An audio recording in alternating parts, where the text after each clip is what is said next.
Welcome back to Loyalty Leaders Podcast. I'm David Feldman, Chair of Loyalty Summit, and I'm joined today by Harald Deprosse, who is our Chair of Loyalty Summit EMEA, which is coming up in London on 4 to 5 of June, which is not that far away. And of course, those that have been regulars at Loyalty Summit will be very familiar with Harald, who's been a big supporter of Loyalty Summit and has been a guest speaker for many, many years as well, before taking over the chairing of the EMEA event the last couple of years. Harald, welcome. Hi, David. Welcome. It's a pleasure talking to you again in person. Good to see you. Absolutely. Yeah. And just maybe a quick introduction for those who aren't familiar with your background. Obviously, you have an enormous experience, particularly with relation to airline loyalty and travel loyalty. Maybe could you give us the quick sort of introduction of your background for those that haven't met you before? Yeah, sure, David, sure. Basically, I worked more than 20 years within Lufthansa Group. Two halves, so to say. The first half was typical airline management, and then the second half was the responsibility for miles and more. So basically, I spent more than 10 years in loyalty. And as you mentioned, I followed your loyalty summits for many, many years. I was part in many panels. I moderated panels. And since last year, I have the honor of chairing the European EMEA Loyalty Summit, which is a great, great responsibility for me and a great thing to do. And for those that have any experience in event management, of course, it's always like herding cats. But the fun thing is we get to talk about loyalty. And we get to have the day and a half conference where we just get to talk about loyalty. And that's the best part about chairing these events. Could you talk a little bit about the theme of this year's event and some of the sort of the topics that are coming up? Obviously, there's a lot always happening when it comes to travel loyalty. Yeah, it's well, honestly, I'm so much looking forward to London, and I would say the tension is already starting to get stronger. The temperature gets higher, so to say. We have a very interesting overarching theme this year, which is Loyalty Unlocked, Insights from the Journey So Far and the Vision for Tomorrow. And I think basically, when I think about loyalty, there are so many different perspectives on loyalty in travel. So we talk about loyalty as a marketing tool. We can see loyalty as a business of its own. We can talk about loyalty as a business environment. And we can also talk about loyalty more and more permeating into daily life of loyalty members. So loyalty is also a social ecosystem, not only a functional business ecosystem. And what we do in London at the Loyalty Summit is under the theme of Loyalty Unlocked, covering all those aspects. So we talk about what's happening if we look at loyalty as a marketing tool. We talk about what are we seeing as interesting business developments within loyalty, as well as the more and more growing relevance of loyalty within the business ecosystem, as well as in the social ecosystem of our members. So it's going to be very, very interesting. We have top speakers. I think it's more than 25 speakers and panelists that we have on the agenda. They represent 15 plus programs. We have organized the agenda in 5 tracks. So don't miss it. It's a great opportunity. What do you think, in terms of when you look at sort of the state of loyalty, right, today? Obviously, there's, we're in a period of economic uncertainty right now. Although some people will argue this isn't new. We've been in this period of economic uncertainty since the beginning of the pandemic, and it's sort of, there's been some peaks and lows of confidence increasing. And then, and we, for 5 years, it's been threatening that we're going to have a recession. It's kind of like, it feels like we're sort of half pregnant. It's like, it's not like sort of previous economic downturn times where, hey, times are bad, there's a recession, you get in, it's bad, and then everything's good coming out the other side of it. We've sort of been this, are we not for a long time now.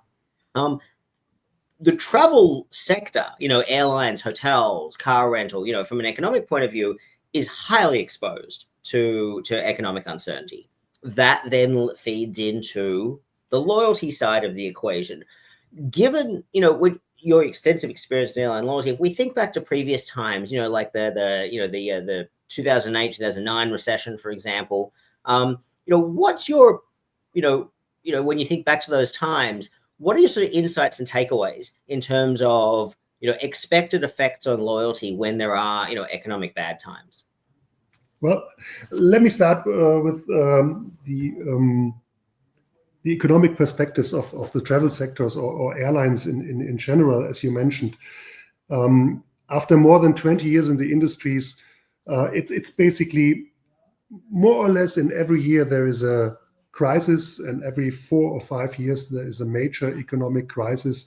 And the interesting thing is that travel, even if there are downturns due to economic recession or economic crisis, travel is basically overall constantly growing. So it's a very interesting and a very stable industry. The same is true for loyalty. I mean, for 20 years, the discussion always was, okay, it's about collecting points, it's about redeeming points, and basically it's a bit dull, and this might be the end of loyalty. And loyalty comes out even stronger out of the next crisis or discussion phase. And even if you look at, let's say, the last major crisis, which was the pandemic, I would say for loyalty, it was very, very interesting in 2 dimensions. First of all the airlines and all the players in travel, they experienced that the loyalty program is their only tool to stay in contact and communicate to their customers, at least to the members of their loyalty program as the most important customers. And the second thing was basically that loyalty came out of the silo that it used to be, and all the other business functions in a way suddenly experienced how important loyalty is for the overall customer experience. And thirdly, there's another aspect. If you look at the financial dimension of the crisis, everybody was now recognizing the commercial value of loyalty programs and the high economic impact that loyalty programs have on the profit and loss statement of any player in the industry. So I would say the industry as a whole came out stronger out of every crisis, and loyalty especially. Even if I would say, although this year there will be voices in the room that ask the question, well, what is the future of loyalty? Will we see loyalty in 2 or 3 or 5 years time from now the way it is today? I would say we will not see loyalty in a way that it is today, but I would place a bet that loyalty will be stronger in 5 years from now than today. One of the other things that I remember, if I think back to coming out of the major recession, 2008, 2009, was, and we saw this during the pandemic as well, right?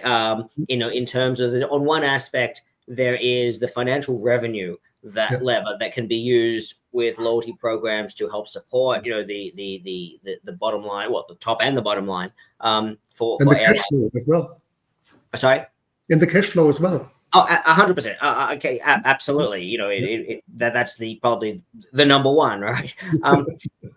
But from a consumer perspective, what we also saw coming out of the Great Recession as well, if we think back to 2010, 2011, is that the old school traditional, I mean, you sort of mentioned it, for many years, loyalty programs, frequent flyer programs were just simply, hey, you collect some points, you redeem them for a free fly.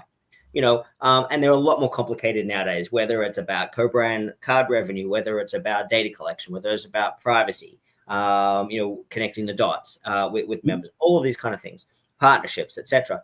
But even if we think back to that sort of, original simplistic view of loyalty programs, you have this inventory of classic, or saver award seats, and nowadays that's sort of gone out the window with dynamic redemption and the fact that planes are full and load factors are very high, and there isn't this bulk of spoiled inventory, which was the original kind of product that was available for free flights for frequent flyer members. But when we came out of the Great Recession, obviously we had excess capacity in the network globally. Airlines were like, hey, we have a glut of seats available on an aircraft. let's go back to using the loyalty program to free those up and have all these low point award redemptions, even in premium cabins, available for people. And it really, if we think back 12, 13 years now, we really had a period or a phase where it really helped to rejuvenate loyalty programs from the consumer perspective, because all of a sudden consumers were like, oh my goodness, I have all these points in my account that I've been saving up for many years through my work trips or whatever else, or my shopping. And look, actually, I can redeem. It was the usual complaint, I can never find a seat to redeem, and then you could. Do you think that dynamic still exists? Or, given that the industry has evolved with dynamic redemption and more capacity restraint, are we likely to see sort of that lever being used again in the future, or not to the same degree as in the past? Well, I think that's a very crucial and important topic. From a consumer point of view, the most important thing to invest in loyalty, so to say, is basically the free flight. That's what drives the whole loyalty program and the whole industry. And I mean, you talked about the partnerships, the business models, and the co-branded credit card, and blah, blah, blah, everything else. But at the core of a loyalty program in travel industry and aviation, that is basically, I am loyal, I collect the points, and then I have access to the free flight.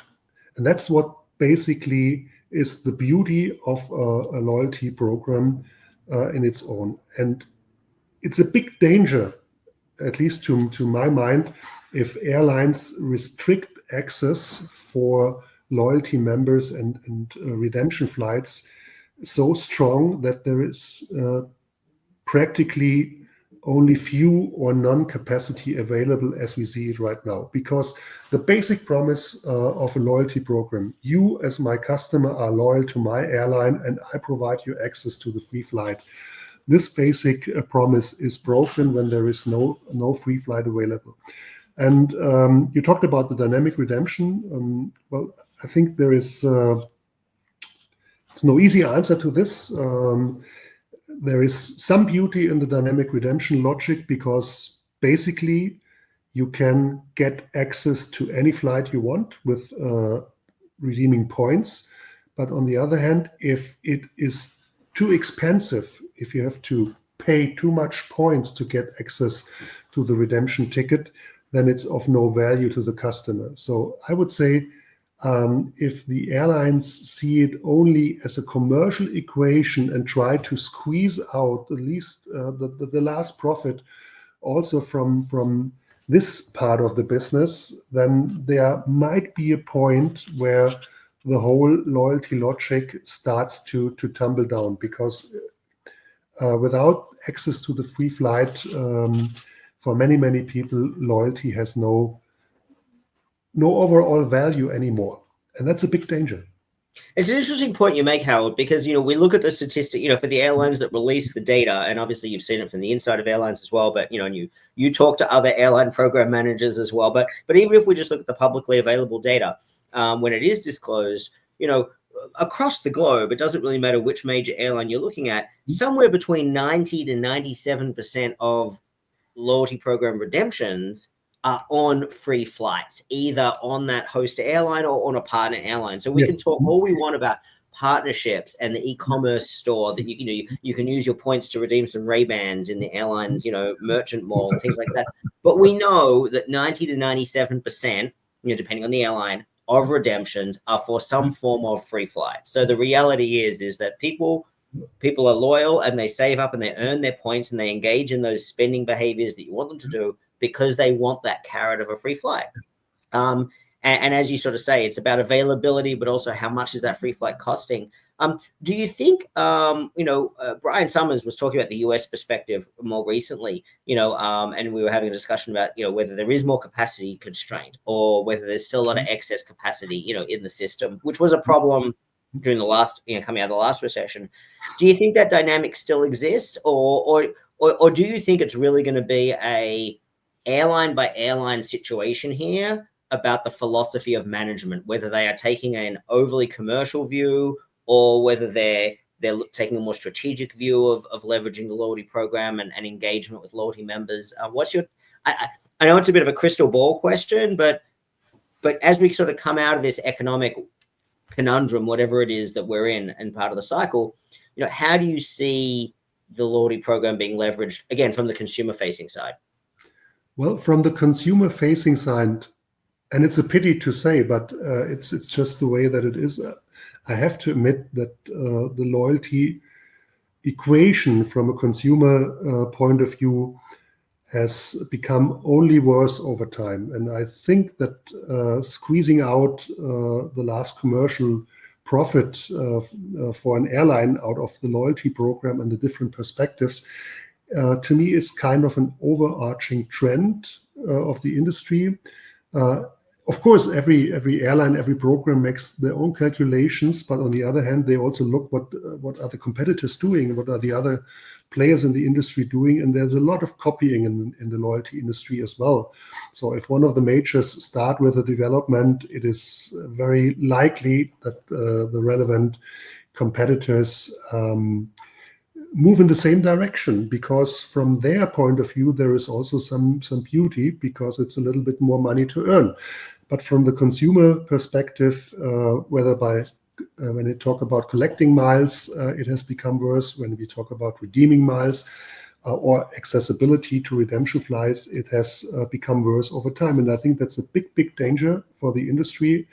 And since I left Lufthansa, I've joined Involved, which is a boutique consultancy in customer relationship management and loyalty. And we always tell our customers, you have to balance out the interest, the commercial interest of the company, and also the interests of your consumers to keep the value proposition of the program going, so that there is a sense and a value for your members to stay loyal and to stay in your program.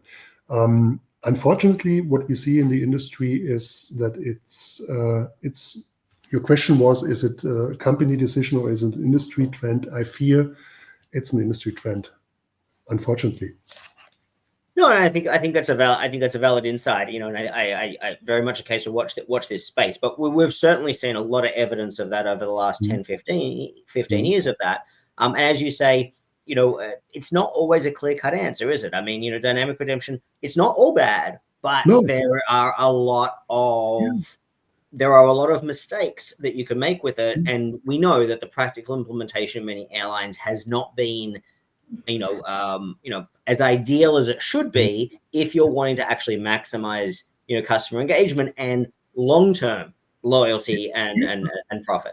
I mean, one of the last in here was Lufthansa Miles & More, who went into the dynamic redemption play, and there was an uproar within the community of Miles & More members, and we have to see what really is going to happen, because there are examples where with the dynamic redemption, it is from a customer point of view even better than before.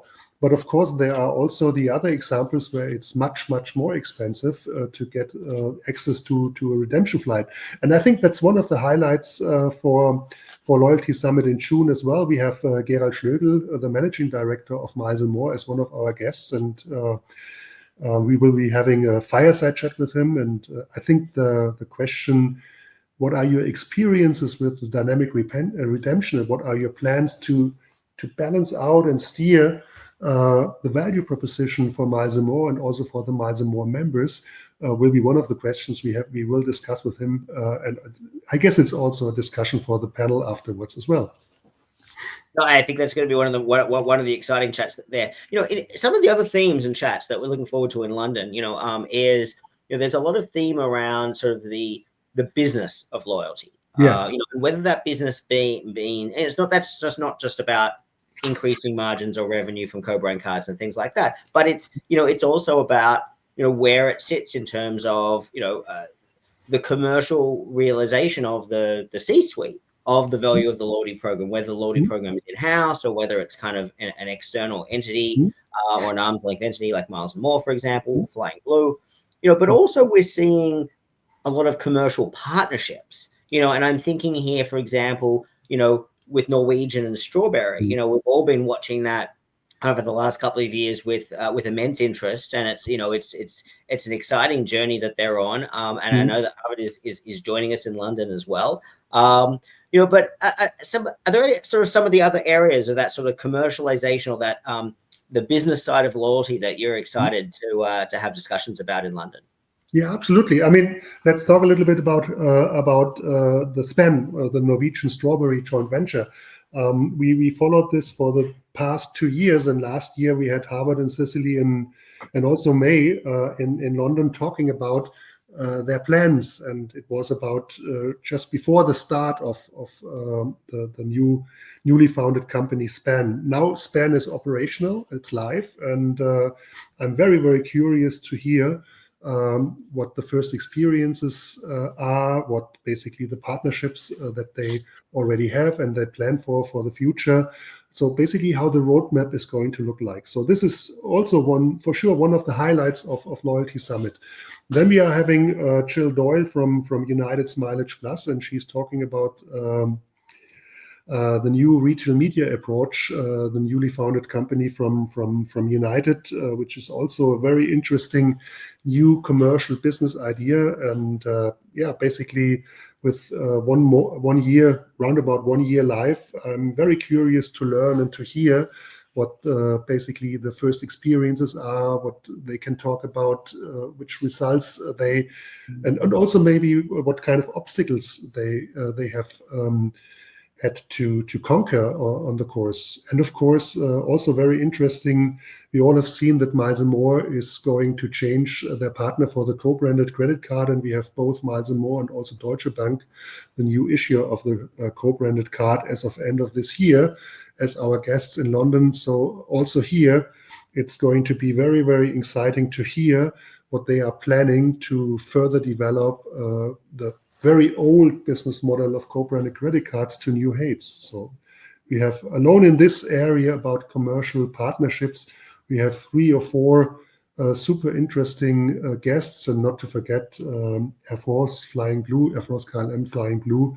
We also have a guest from Flying Blue telling about their development and partnerships. So, well, basically, David, to be honest, every part of the agenda is so interesting, and I'm really looking forward to hearing all those great speakers, what they have done, what they plan to do, and how they see loyalty developing in the near future. Howard, it is an exciting agenda, and I know that there's still some last minute polishes coming together. If you're interested in learning more, loyaltysummit.com, check it out, and if you can make it to London on 4th to 5th of June, definitely encourage you to be there. Howard has put together an amazing agenda, and it's always an exciting discussion. One last question I wanted to sort of finish up with, Howard, before we close up today is, from an EMEA perspective, especially compared to, whether in Asia Pacific or the US or the Americas, for example, something that EMEA has always been topical about. For example, they led the vanguard when it comes to GDPR, and similar kind of privacy and data regulations. How do you feel about that sort of today compared to, a number of years ago, when it sort of first came out, and, loyalty programs obviously was a huge workload to get into compliance with regard to GDPR and the implications. How do you feel loyalty programs in the European sphere sit now? Now that GDPR is very mature, and we're sort of seeing similar data privacy regulations elsewhere in the world now as well. Do you feel things have settled down? It's just the way it is. Do you feel it's continuing to be an administrative burden or a restriction on programs? Well, I would say it's every aspect you touched is true in itself. I mean, when GDPR started, it was new. Nobody really knew what how it's going to be, and also basically how strict the regulation is going to be in reality. And then basically there were also high fines in the room for everybody who was violating some of the aspects of the regulation. So this phase, I think we have gone through. It is still an administrative burden, of course, because you have to make sure a lot of stick to regulations, of course, and that there is manpower involved, and there is also work to be done. On the other hand, I mean, it is just, as you said, it's the way it is. It's the framework condition that everybody in the game has to stick to, and you try to make the best out of it. Some things that you like to do are not possible, so you have to go for second best solutions. I mean, difficult is that there is different framework conditions in different areas of the world. Well, of course, there is a competitive disadvantage for players in one regions where the framework is stricter than in other regions. That's clear. And on the other hand, as you mentioned, there is a clear trend globally to more data privacy. So basically, I would say over time, all the players have to stick to some kind of rules, and there will be an equalization of those rules. And as in any case that I know, when framework conditions have been changed by the political parties and the governments, business gets used to it and tries to make the best out of it. And that's the way how I look at GDPR as well. Harald, thank you so much. I'm very much looking forward to joining you in London. And it's 6-7 weeks away. It's coming around very, very, very quickly. And again, loyaltysummit.com if you want to check out the agenda and the list of speakers that are going to be joining us in London. It's going to be fantastic. Harald, thank you so much for joining, and I'm sure we're going to have a chance to chat again soon before the event. Absolutely. It's always a pleasure checking to you. Thank you, Harald. Have a great day. Bye-bye.